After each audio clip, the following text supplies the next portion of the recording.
Preparation ऐसा है, इसकी प्रिपरेशन तो ऑलमोस्ट 1 महीने पहले से शुरू हो जाती है। ये 34th ईयर है इस रामलीला का। 34 साल से हमारे डायरेक्टर मेरे अंकल मिस्टर राजेश रस्तोगी इसका निर्देशन करते आ रहे हैं, इसका डायरेक्शन कर रहे हैं। मुरादाबाद से पूरी ये टीम आती है और आई थिंक मुझे ये 20वां साल है इस रामलीला में। 7 साल का था जब से मैंने आना शुरू किया था।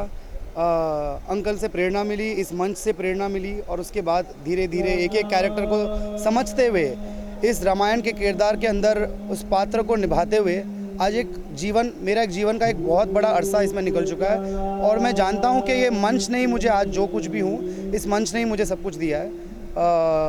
आई थिंक प्रिपरेशन की जहाँ तक बात है, अब तो ऐसा हो गया क्योंकि आप इतने साल से इस किरदार को निभा रहे हो, आपको बस 2 घंटे की एक पॉलिशिंग की ज़रूरत पड़ती है। अंकल ने हमें इतना एक्सपर्ट बना दिया है, तो तैयारी इसकी डेफिनेटली 1 महीने पहले से होती है। बट आप रोल की जो आपकी प्रिपरेशन की बात है, ऑलमोस्ट 2 घंटे की रिहर्सल में आज अंकल सबको तैयार करवा देते हैं। तो बस यही बात है। सर, आपसे भी जानना चाहेंगे, 34 साल हो चुके हैं, कैसी रही है जर्नी? सबसे पहले तो बताइए। 34 साल का ये सफ़र बहुत ही खूबसूरत सफ़र है। भगवान राम की प्रेरणा से मुंबई के भव्य रंगमंच पर पिछले 34 साल से संपूर्ण रामायण का ये जो मंचन हो रहा है, ये बहुत अनूठा है। इस मंचन ने मुंबई के भव्य रंगमंच पर संपूर्ण रामायण का ये मंचन, मुरादाबाद से लगातार ये टीम आ रही है। राजेश रस्तोगी मेरा नाम है। मैं पिछले 34 साल से रावण का, केवट का और दशरथ का किरदार यहाँ पर निभा रहा हूँ। और सबसे जो मुख्य बात इस मंच की है वो ये है कि ये एक सिद्ध मंच है। यहाँ भगवान का स्वयं निवास है। जैसे ही मंच बन जाता है तो प्रभु यहाँ वास कर लेते हैं और जितने भी लोग हैं यहाँ जो भी अपनी मन्नत मांगते हैं, यहाँ वो मन्नत पूरी होती है। बहुत सारे ऐसे वाक़यात हैं जो यहाँ जिन लोगों ने मांगा वो पूरा हुआ। लोगों के जीवन बचे, लोगों के घर में खुशियाँ आईं और लोगों ने बहुत तरक्की की। व्यापार अगर जैसे आदमी करता है तो एक व्यापार की तरक्की की एक लिमिट है, यहाँ अनलिमिटेड तरक्कियाँ लोगों ने की। तो ये इस मंच की एक खूबसूरती है। इस मंच की ये सिद्ध मंच होने की वजह से ये ऐसा होता है। और संपूर्ण रामायण का जो मंचन है, ये बेसिकली हम मंचन करने नहीं आते। मैं तो भगवान राम की सेवा करने यहाँ आता हूँ और प्रभु के दर्शन होते हैं 10 दिन प्रभु के साक्षात दर्शन होते हैं। 9 देवियों के दर्शन होते हैं। प्रभु का यहाँ पे वास है। उनके दर्शन करने के पश्चात जो 10 दिन के बाद 355 दिन हमारे निकलते हैं, वो फिर इन 10 दिन की याद में निकलते हैं और हम अपने 355 दिन सुरक्षित करके यहाँ से जाते हैं। 355 दिन प्रभु हमारा ख्याल रखते हैं। 10 दिन हम प्रभु की सेवा में यहाँ रहते हैं। ये मेरा अपना यहाँ का एक मतलब एक्सपीरियंस कह लीजिए आप, या मेरी एक सोच कह लीजिए कि मेरा खुद दवा का व्यवसाय है। हरिद्वार में मेरी दवाई की फैक्ट्री है और मुरादाबाद में मैं रहता हूँ। वहाँ से भी मेरी industry all over India marketing होती है। उसके बावजूद ये 10 दिन निकाल के यहाँ आना बड़ा प्रेरणादायक है। बहुत अच्छा लगता है। प्रभु की सेवा करते हैं, प्रभु का रूप सज्जा करते हैं, भगवान को सजाते हैं, फिर उनकी सेवा करके 10 दिन की पूरी सेवा के बाद चले जाते हैं। तो हम ऐसे मानते हैं जैसे माँ वैष्णो देवी की यात्रा हो गई, 4 धाम हो गए, 12 लिंग हो गए और वैष्णो धाम हो गया, सारा गुरु का धाम हो गया।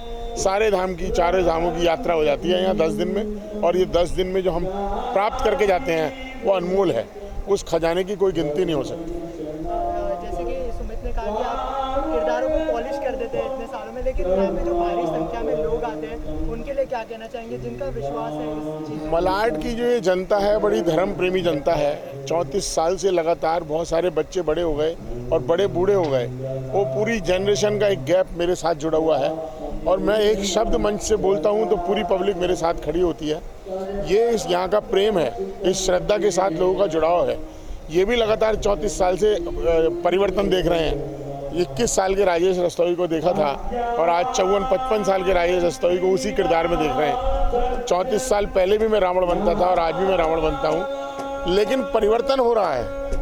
पहले एक यंग जनरेशन का आदमी बंदा रावण बनता था और आज एक मजा हुआ व्यक्ति रावण बनता है। लेकिन फिर भी वही किरदार, वही लोग, वही सिस्टम, वही सारा सब कुछ देखने को मिलता है। लगातार हमारे सारे आर्टिस्ट आते हैं मुंबई और वो इतने मजे हुए आर्टिस्ट हैं, सारे नॉन प्रोफेशनल हैं, सबके अपने व्यवसाय हैं। कोई अपना व्यवसाय करता है, कोई रिप्रेजेंटेटिव है, कोई जॉब करता है और वो सारे लोग यहाँ आते हैं। लड़के लड़कियाँ, 13-14 लड़कियाँ हैं और 40-42 लड़के हैं, तो वो सारे लोग आते हैं। गीत, संगीत, म्यूज़िक सब कुछ मुरादाबाद से आता है और वो सब इतना अच्छा होता है यहाँ। मैं समझता हूँ कि हम गिनीज बुक ऑफ रिकॉर्ड की तरफ बढ़ रहे हैं। मैं ऐसा कोई रिकॉर्ड नहीं है जहाँ जो 34 साल से लगातार एक ही संस्था ने एक ही व्यक्ति से एक प्रदर्शन कराया हो। 34 साल तो परिवार में बाप बेटे एक साथ नहीं रहते, हम 2 संस्थाएं एक साथ जुड़ी हुई हैं, बहुत बड़ी बात है। आदरणीय जिंदल जी 34 साल पहले भी मंत्री थे और आज भी मंत्री हैं। राजेश रस्तोगी 34 साल पहले भी डायरेक्टर था, आज भी डायरेक्टर है। तो ये बहुत बड़ी कृपा है प्रभु की, और ये प्रभु की देन है जिसकी वजह से रामलीला लगातार ऊंचाइयों की तरफ बढ़ती जा रही है। आज केवट संवाद का सीन है, उसमें हमें all over India first prize मिला था। तो बहुत बड़ा सीन है और जब हम करते हैं भक्ति से और प्रोत होता है, देखने लायक चीज़ है। और वो जो प्रभु करा देते हैं वो बस प्रभु कृपा है।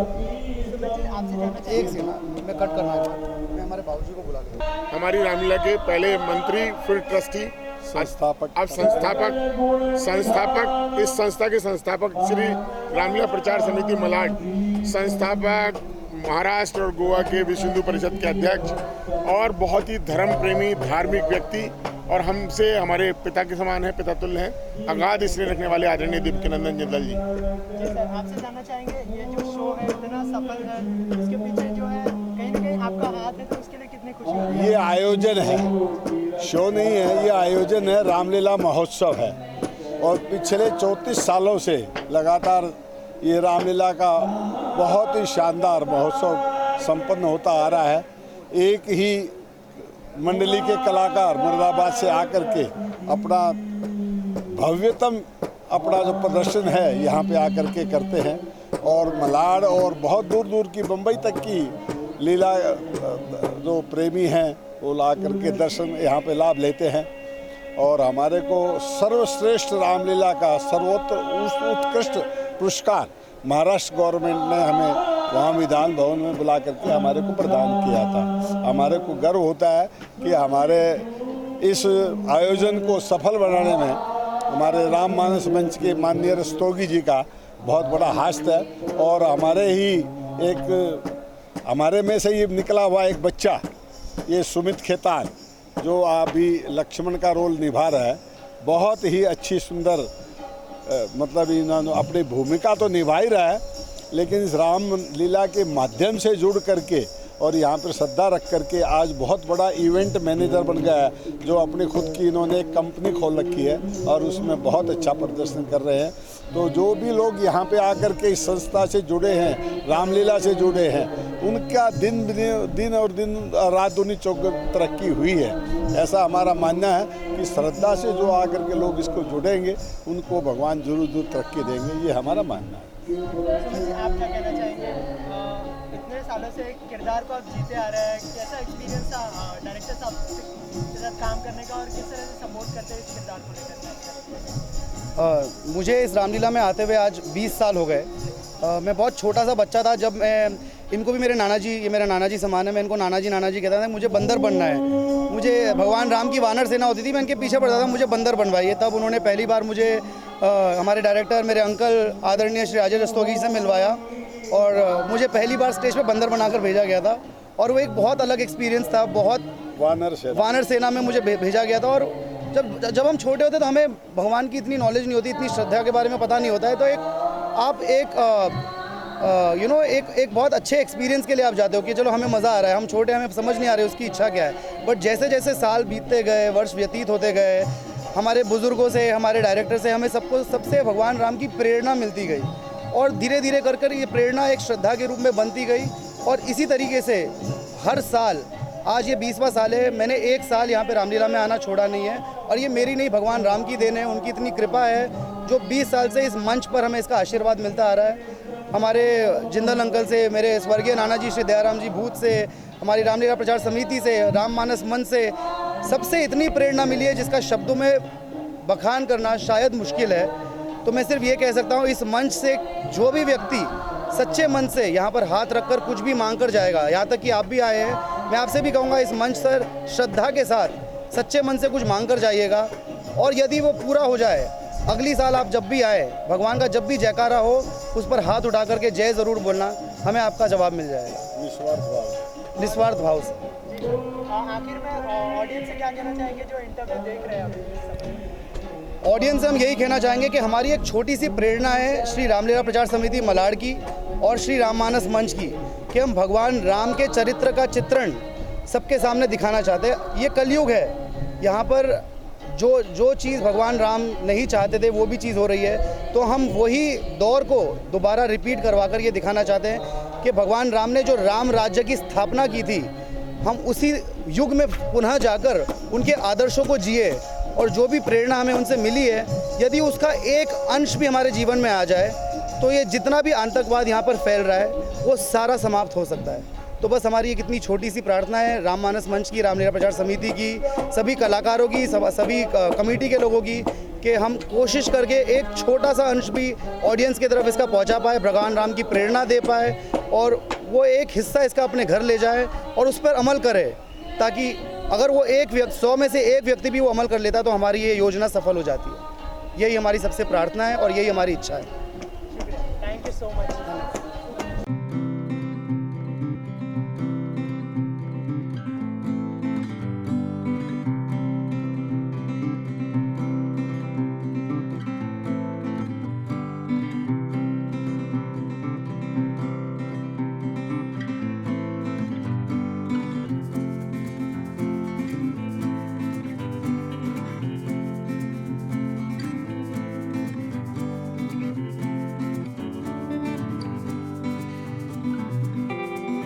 हम लोगों ने बहुत डायलॉग्स याद किए हैं, रिहर्सल हुई है सुबह, और आज का जो भी प्रदर्शन है वो पूरे सबकी टीम की मेहनत की वजह से हुआ है।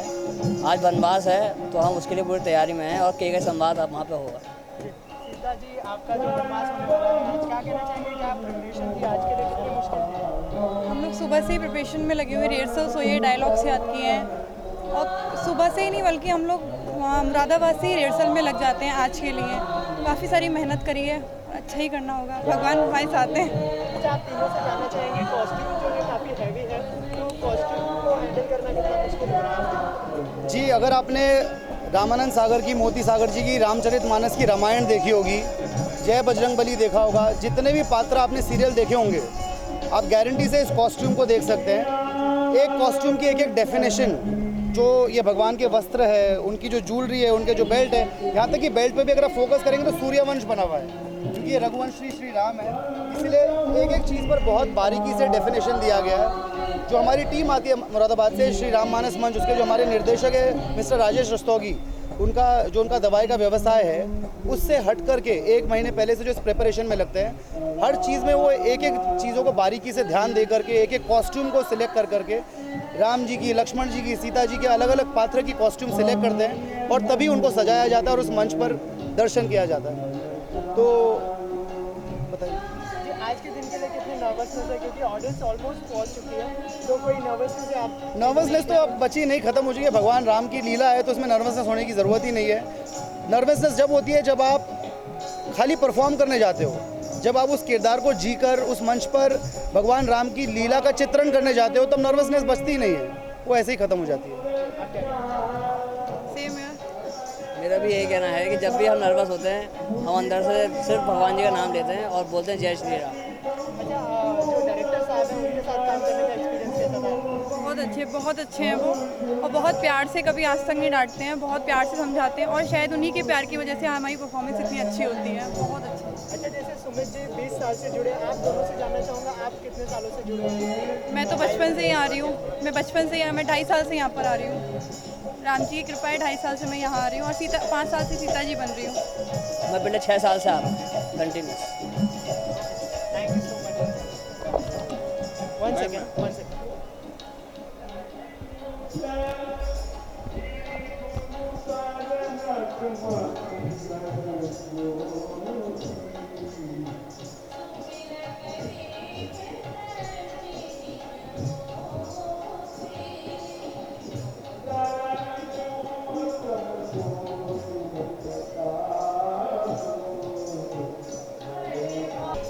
कोरियोग्राफर से एक्टिंग कैसी जर्नी थी और क्या सोचा था आपने? वैसे तो मैं बहुत अलग भेष में हूँ फिलहाल। एज ए कोरियोग्राफर आप मुझे कभी ऐसे नहीं देखेंगे, बट यहाँ पर there are lot of emotional values that are attached. ये मैं एक्टिंग को लेकर नहीं करता हूँ। There are lot of spiritual values. You know, हम चाहे किसी भी युग में आ चुके हों, चाहे हम 21st सेंचुरी में हों, बट हमें कभी भी हमारी नींव, हमारे रूट्स नहीं भूलने चाहिए, जो हमारे बुज़ुर्गों से हमें मिली है, जो हमारे आदर्श हैं और जो हमारे भगवान के संस्कार है, जो भगवान राम का चरित्र का चित्रण है। उन्हीं सब चीज़ों को ध्यान में रखते हुए आज मैं 20 साल पहले इस संस्था से जुड़ा था और उसी इमोशनल वैल्यूज़ की वजह से आज भी मैं यहाँ पर रहता हूँ। तो इन 10 दिनों में मैं कम्प्लीटली अपने प्रोफेशन से बाहर आ जाता हूँ और मैं कोरियोग्राफी में ज़रा भी ध्यान नहीं देता हूँ। जैसे ही दशहरा पूरा होता है, second day I am back to Sumit Khetan entertainment, और जहाँ पे मेरी कोरियोग्राफी शुरू हो जाती है, हमारे इवेंट शुरू हो जाते हैं। सो ये ऑन ऑफ मोड है, जहाँ पे जैसे ये 10 दिन का कार्यक्रम शुरू होता है, मैं अपने प्रोफेशनल जोन से ऑफ होकर अपने स्पिरिचुअल जोन को ऑन कर लेता हूँ। स्पिरिचुअल जोन 24/7 ऑन रहना चाहिए, बट हमारा ह्यूमन नेचर उसको ऑन रख नहीं पाता है। तो ये मेरा कोशिश है, आई ट्राई कि ये मेरे 10 डेज़ पूरे साल की जमा पूंजी हो, जो मैं आगे 355 डेज़ के लिए कंटिन्यू कर पाऊँ।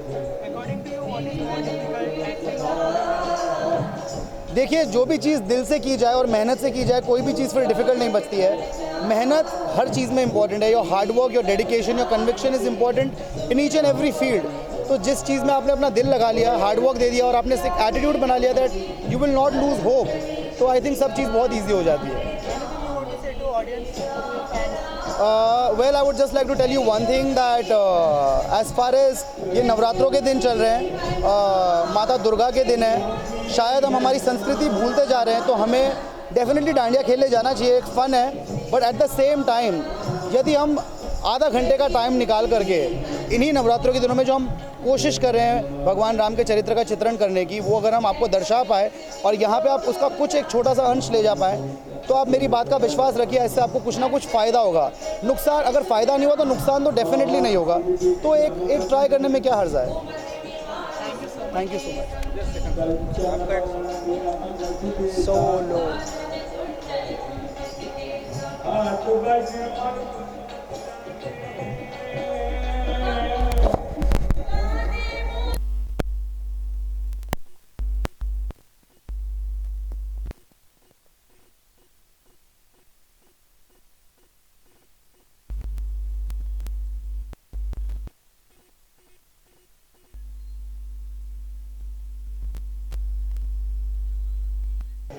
दे दो अंदर। सर,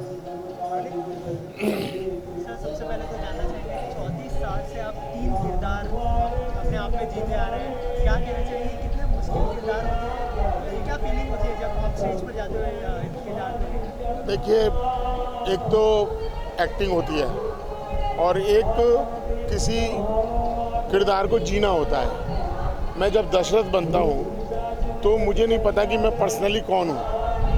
उस समय मेरी वो फीलिंग्स जो हैं वो अयोध्या चली जाती हैं। तो मैंने उस किरदार को पूरा पढ़ा है, मुझे एक एक शब्द उसका याद है, तो वो सारे डायलॉग मेरे मन में एकदम कंठस्थ रहते हैं और वही भाव मेरे चेहरे पे उस समय आते हैं।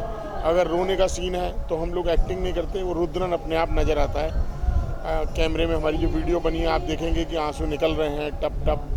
और भगवान राम जब विश्वामित्र लेके जा रहे हैं तो दशरथ कितने विचलित हैं, विकल हैं, वो सब दिखाई देगा। आज केवट का सीन है, हम लोग केवट के सीन में भगवान राम, लक्ष्मण और माँ सीता को केवट को नदी के पार उतारना होता है। तो वो इतना भावुक और इतना मार्मिक सीन है कि आप देखेंगे हम नाव हमारी मंच पे चलती है, नाव भगवान को बैठा के मंच पे चलती है। वो कैसे चलती है, ये सब प्रभु कृपा है, उनकी कृपा से चलती है। बहुत खूबसूरत नाव बनी हुई है। आपको लगेगा, आप अपने वीडियो में कैच करेंगे तो आपको लगेगा नहीं कि वो नाव नहीं है, आपको लगेगा नदी में नाव चल रही है। भगवान को हम जब नदी पार कराते हैं, केवट जब पार कराता है तो उसे नहीं पता कि वो राजेश रस्तोगी है। ये बात मैं इसलिए कह रहा हूँ कि जब ये किरदार में निभा रहा हूँ, अगर आप उस समय होंगे और आप उस किरदार को कैच करेंगे अपने कैमरे में, तो आप, मेरी गारंटी है कि आप पहचान नहीं सकते कि ये वही व्यक्ति है जिससे आप थोड़ी देर पहले बात कर रहे थे। जीवंत है बिल्कुल, एकदम ऐसा लगेगा कि वाकई कोई वनों का प्राणी है जिससे आप मिल रहे हैं और वो भगवान राम से बातें कर रहा है और उनको नदी के पार ले आने के लिए एक जिद पड़ा हुआ है अपना कि मैं आपके पैर धोऊंगा, आपके पैर पखारूंगा, तभी मैं आपको नाव पे चढ़ाऊंगा। तो पैर पखारता है उनके, फिर और उस जल का पूरा ग्रहण कर लेता है। तो वो जो पैर पखारना, जल को पी लेना, वो मुझे नहीं पता। आज की तारीख में मुझसे कोई आदमी कहे कि आप बिना धुले गिलास में पानी पी लो, मैं नहीं पी सकता। लेकिन वो मुझे पता नहीं कैसे होता है, क्यों होता है, क्या हो जाता है। वो एक ऐसा सीन है। उसके बाद रावण के सीन में जब मैं आता हूँ तो एकदम अपोजिट है। दशरथ एक सौम्य और रावण एकदम एंग्री। तो मुझे पता ही नहीं लगता कि उसके बाद में मुझे कोई पुरानी सारी यादें ख़त्म हो जाती हैं और मैं रावण के करैक्टर में चला जाता हूँ। मेरा आचार व्यवहार, बोलने का ढंग, बात करने का तरीका, वो 5 दिन रावण जैसा ही हो जाता है। और अब हम जब ग्रीन रूम में होते हैं तो हमारा बात करने का ढंग रावण जैसा हो जाता है। मतलब मैं करैक्टर में चला जाता हूँ। इसलिए मुझे ऐसा लगता नहीं कि मैं एक्टिंग कर रहा हूँ। डायरेक्टर जो है कैप्टन ऑफ द शिप होता है, सबको लेकर चलना पड़ता है। इन सारे स्टारकास्ट को संभालना कितना मुश्किल होता है? और मुश्किल तो बहुत बड़ा काम, बहुत मुश्किल काम है 55 लोगों को संभालना। लेकिन सब भक्त लोग हैं, भगवान की भक्ति में लीन होकर यहाँ आते हैं, इसलिए बहुत ज़्यादा अड़चन नहीं पड़ती। आती हैं परेशानियाँ, बहुत आती हैं। कभी किसी की चोट लग जाती है, कभी बीमारी हो जाती है। अभी हमारी ट्रेन छूट गई। इस बार हम बॉम्बे आ रहे थे तो ट्रेन छूट गई। लेकिन भगवान की ऐसी अनुकंपा हुई कि हमें पूरी 55 सीटें एक साथ मिल गई ट्रेन में, दूसरी में। वरना बम्बई दिल्ली से आना एक ट्रेन में उसी दिन टिकट मिल जाना अचंभे का काम है। लेकिन मिल गई, सब हरी इच्छा। और हम जिस टाइम पे हमें आना था उसी टाइम पे आ गए। ट्रेन छूटने के बाद भी हम राजधानी से आए तो 15 घंटे में आ गए और काम बिल्कुल आप देख रहे हैं सुचारू रूप से चल रहा है। परेशानियाँ आती हैं, भगवान कई बार भक्तों की परीक्षा लेते हैं। उस परीक्षा में हम सफल उतर आते हैं। ये हमारे ऊपर भगवान की कृपा है। ऑडियंस से कुछ कहना चाहेंगे जो इस वक्त इंटरव्यू देख रहे हैं? जितने लोग हिंदुस्तान में, पूरे भारत में इस इंटरव्यू को देख रहे हैं, मैं उनसे सिर्फ एक बात ये कहना चाहता हूँ, प्रभु श्री राम के चरित्र का चित्रण हम लोग कर रहे हैं। हम प्रभु श्री राम की जो मर्यादा पुरुषोत्तम श्री राम हैं, पूरी पब्लिक को, पूरी जनता को ये बताना चाहते हैं कि उनका जो जीवन था वो भाई, माता, पिता उनके लिए था। तो अपने जीवन में अपने माता पिता को भगवान मानिए और अपने भाई से सगा कोई होता नहीं है। रावण ने 3 बातें कही थी। नारी का अपमान जिसने किया वो दूषित हो गया। भाई का जिसने अनादर किया, अपने घर से निकाल दिया, वो देखिए आप, इतनी बड़ी लंका का मालिक होते हुए ज़मीन पे गिर के, मुकुट भी ज़मीन पे गिर पड़ा था और कोई नहीं था। और अभिमान करना नहीं चाहिए। किसी के पास बहुत बड़ी दौलत है, संपदा है, तो अभिमान उसका नहीं करना चाहिए, क्योंकि वो सब कुछ भगवान का दिया हुआ। प्रभु की इच्छा है तो आपके पास है, प्रभु की इच्छा नहीं होगी तो कहीं और चला जाएगा। इसलिए प्रभु श्री राम से प्रेरणा लें।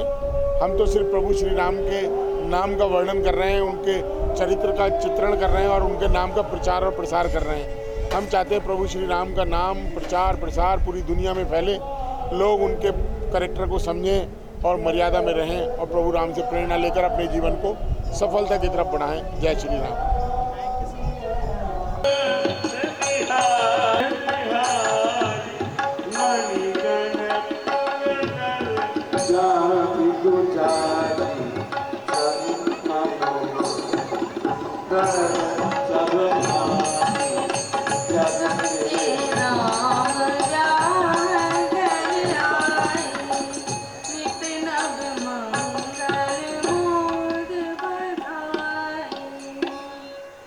श्री राम ने महादेव के दीर्घकाय धनुष का भंजन करके महाराज जनक के संकल्प को, इस शुभ संदेश को पहुंचाते हैं। इस मंगल समाचार और प्रजाजनों के साथ एक भव्य व विशाल समाज लेकर मिथिला पहुंचे। अभ्यागतों का भव्य स्वागत किया गया। आदरणीय वशिष्ठ जी ने महाराज दशरथ की वंशावली राजा जनक को सुनाई। विधिराज जनक ने अपनी वंशावली का वर्णन, श्री राम का विवाह सीता जी से संपन्न हो गया। लक्ष्मण व शत्रुघ्न का विवाह भी संपन्न कर दिया गया। की बहन उर्मिला के साथ संपन्न हुआ। एक शुभ समय में वह यात्रा अयोध्या लौट आई। विवाह के पश्चात मुनि विश्वामित्र जी हिमालय पर तपस्या करने चले गए। राजकुमारों के विवाह का आनंद उत्सव बड़ी ही भव्यता से मनाया गया। चारों नवदंपति मुक्त भाव में लीन होकर आनंद पूर्वक रहने लगे। श्री रामचंद्र जी जब से विवाह करके नगरी में आए, तब से सब आनंद अयोध्यापुरी में ही बस गए। मुदित मात तल की जय मनोहर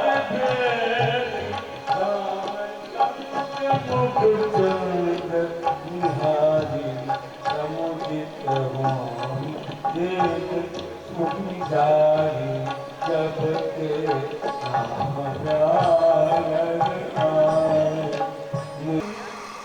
आप अचत युवराज पद राम ही देई नरे राम ही बुद्धियों में विराजमान थे, जिस पर टिका हुआ था। श्री राम जिस पर कृपा करते हैं उसका सब प्रकार से कल्याण क्यों ना होगा। अपने अनुज सौमित्र से व्यतीत हो गया, पता ही नहीं चला, मानो समय पंख लगाकर उड़ चली। मेरे जीवन में वसंत की भांति और धर्म की भांति सुशोभित है। के साथ आपके सानिध्य में जो आनंद उत्सव वहां मनाए, जो आनंद पूर्वक समय व्यतीत किया, वह तो सब प्रकार का सुंदर सत्संग है। मिथिला तो सत्संग के समान है। वहां पर प्रत्येक प्राणी महाराज जनक के सानिध्य में सत्संग ही तो कर रहा है प्रभु। चारों धर्म का वास है।